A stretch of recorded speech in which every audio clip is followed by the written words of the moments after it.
À Loqueltas, dans le Morbihan, par ce matin d'automne, où le brouillard s'accroche encore aux branches des arbres, Frédéric, assistante de vie, Anne et René partagent le bonheur simple d'une promenade dans le bourg du village. C'est aussi l'occasion d'aller saluer la boulangère et de ramener le pain de la journée à la maison.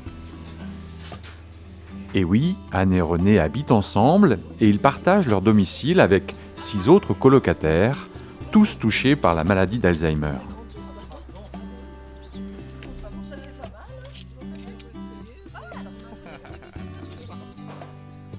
La journée se poursuit par la lecture du journal.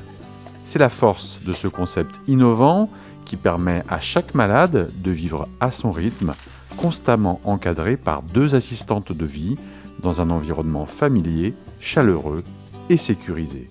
Donc nous, on est là un petit peu pour organiser la journée, leur permettre de continuer à faire les choses du quotidien, à savoir manger seul, faire leur toilette, leur lit, les activités du quotidien, préparer à manger, aller faire les courses, s'occuper des poules pour chez nous parce qu'on a la chance d'en avoir, et puis des activités manuelles pour celles qui ont envie, telles que le tricot, la lecture, lire le journal, et la conversation, qui est quand même important, parce que pour certaines personnes, c'est quelque chose qui n'existait plus. Elles étaient quand même relativement seules, donc le lien social, très important. Donc on essaye de maintenir ce lien social en étant 8 personnes qui vivent en cohabitation. Cette cohabitation quotidienne entre les assistantes de vie et les 8 résidents est sûrement l'une des clés de la quiétude que l'on ressent dans la maison. Chacun se connaît, ce qui permet de bien vivre ensemble. Parce qu'on a la chance d'avoir très peu de personnes, donc on a le temps de prendre le temps avec chacun et chacune d'entre elles pour toutes les activités du quotidien. On est 2 en permanence, quasiment en permanence avec les collègues, donc on a tout le temps de s'arrêter pour des petites choses qui paraissent anodines, mais qui pour elles ont de l'importance. Donc pour nous, c'est quand même des conditions de travail qui sont plutôt agréables.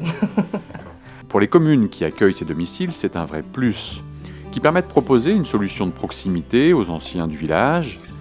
C'est bien un nouveau chez-soi qu'on propose aux malades. Cela facilite la prise de décision dans les familles pour qui la perte d'autonomie du parent est toujours un moment douloureux.